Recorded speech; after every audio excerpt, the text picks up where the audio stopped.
प्रणाम सभी को। किन्हीं 4 फूलों वाली झाड़ियों के नाम लिखिए।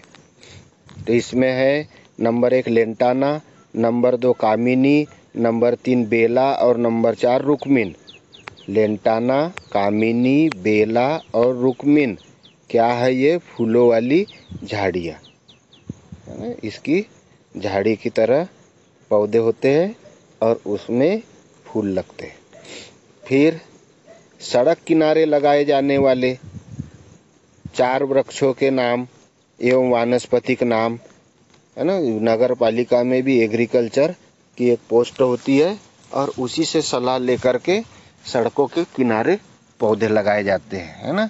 तो वृक्ष का नाम और उसका वानस्पतिक नाम भी लिखने पड़ेंगे हमें, क्योंकि हमारे स्थानीय स्तर पर हम उनके नामों वृक्ष के नामों से जानते हैं, परंतु बाहरी लोग जो आते हैं, जैसे तेलंगाना का व्यक्ति है, उड़ीसा का व्यक्ति है ना, पंजाब का व्यक्ति है, कश्मीर का व्यक्ति है, बंगाल का व्यक्ति है, वो किससे न जानेगा।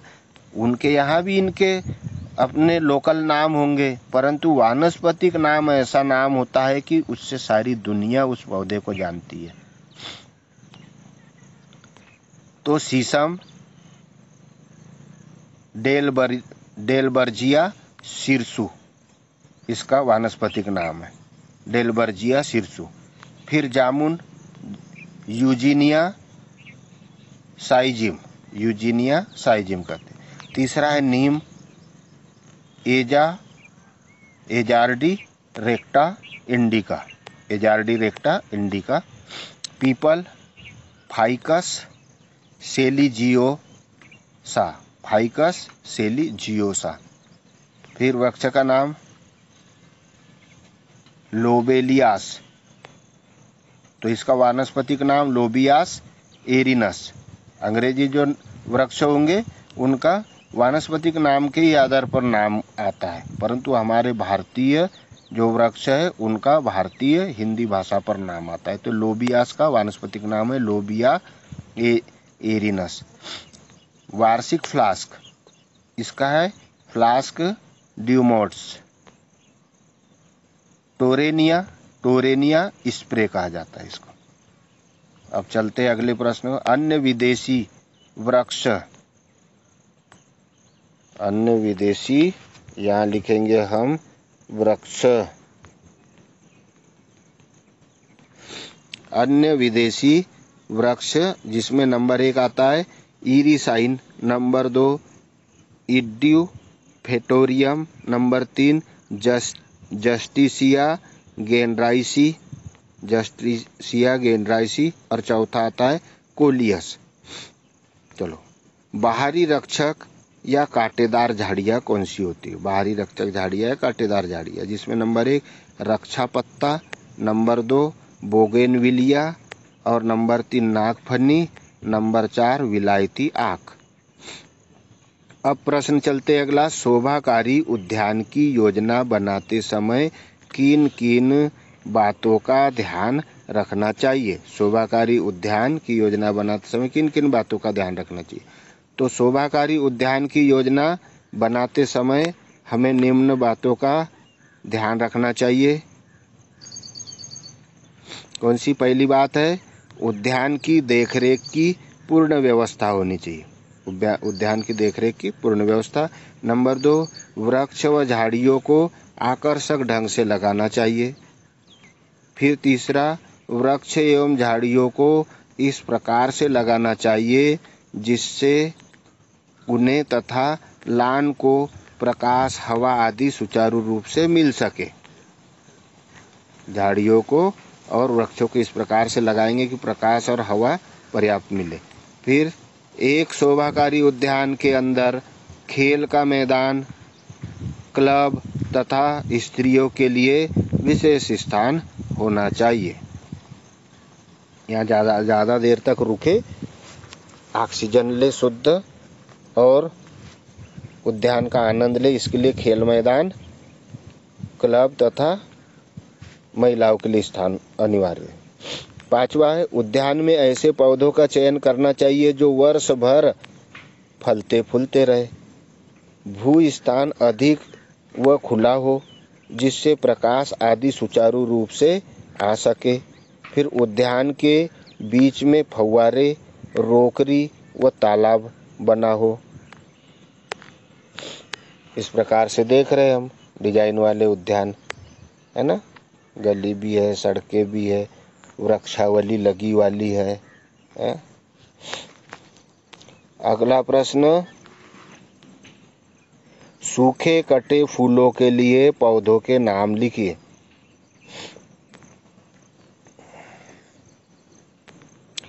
तो इसमें aster, carnation, dahlia sweet pea, cornflower, acroclinium, helichrysum, आकर्टोसिन, स्टाक, स्वीट सुल्तान और sweet William.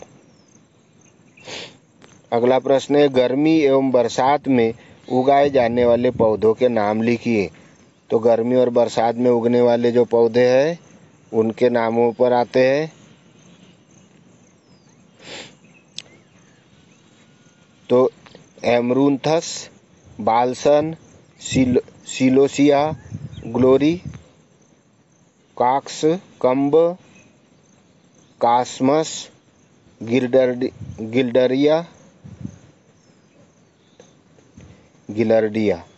गिलर्डिया, gomphrena, kochia, portulaca, sunflower, vinca एवं जीनिया इत्यादि आते। अब सर्दियों में उगाए जाने वाले पौधों के नाम। तो सर्दियों में कौन कौन से पौधे होंगे? एजीरेटम, एलाइसम, एस्टर, केलेंडुला, एंटीरनम, कार्नेशन, साइनेरिया, गुलदाउदी, कलरकिया, कारियोप्सिम, कर्ल फ्लावर, कास्मास, डहेलिया, डाइएंथस, हेलीहाक, वर्फ पौधा, लार्कस्प, गेंदा, नेस्टेसिनियम, पोपी, नोकिटाना, पेंजी, पेटूनिया, फ्लास्क, सेविलिया स्टा फ्लावर, स्वीट अपी, स्वीट सुल्तान, स्वीट विलियम एवं बरबीना। ये होते हैं सर्दी में उगाए जाने वाले पौधे जो बसंत का आनंद बढ़ा देते। सुंदर पात्रों के लिए कैक्टस के नाम लिखिए। कैक्टस के नाम। तो अपने विशिष्ट स्वरूप के कारण कांटे वाले कैक्टस वर्ग के पौधे हमें जितना अधिक आकर्षित करते हैं उतना बड़े पौधों का शायद ही कोई अन्य वर्ग करता है। ऐसी कुछ जातियां है एस्ट्रोफाइटम, मीरीजोरिस्टम, एस्ट्रोफाइटम, आर्नेटम, सिफेलोसीरस, सोनिलस, स्पा स्टेज, लेनेंटा, मेमिलेरिया, मल्टीसेप्स, मेमिलीरिया, रोटोजिना, न्यूपोर्ट्रिया, एक्यूटिमा, नियोबेसिया, सेनिलिस, रेविटिया, सेमिलिस, नोटोकैक्टस, एप्रिकस, नोटोकैक्टस, स्कोपा आदि। अगला प्रश्न चलते हैं, धार्मिक भावनाओं एवं सौंदर्य बोध के आधार पर उद्यानों का वर्गीकरण कीजिए। धार्मिक भावनाओं के आधार पर और सौंदर्य बोध के आधार पर उद्यानों का वर्गीकरण। वर्तमान समय में 4 प्रकार के अलंकृत उद्यान दिखाई देते हैं। वर्तमान समय में 4 प्रकार के अलंकृत उद्यान जिनकी शैलियाँ अलग अलग है। तो पहला हिंदू या बौद्ध उद्यान।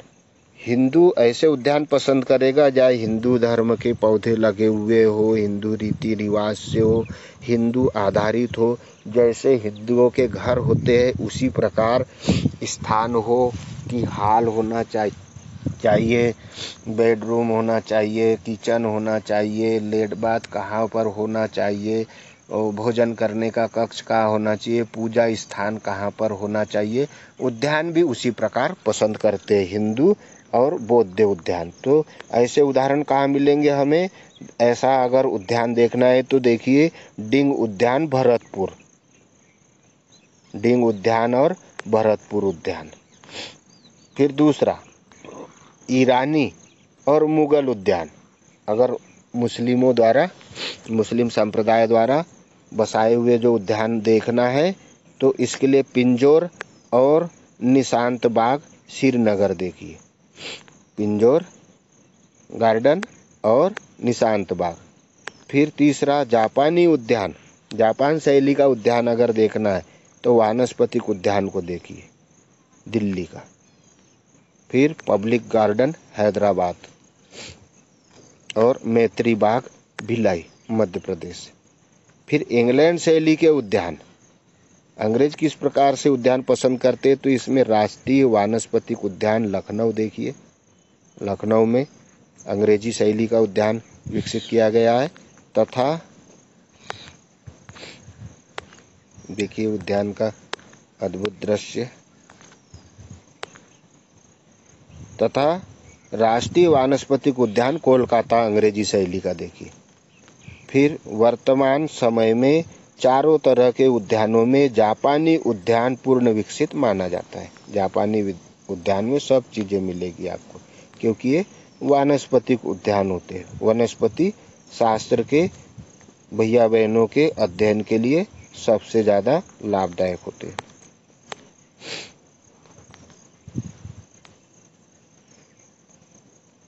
प्रणाम सभी को। अगले चैप्टर में अपन पढ़ेंगे पुष्पीय, आरोही एवं फूल वाली झाड़ियों के 4 पौधों के नाम। पुष्पीय, आरोही व पुष्प वाली झाड़ियाँ।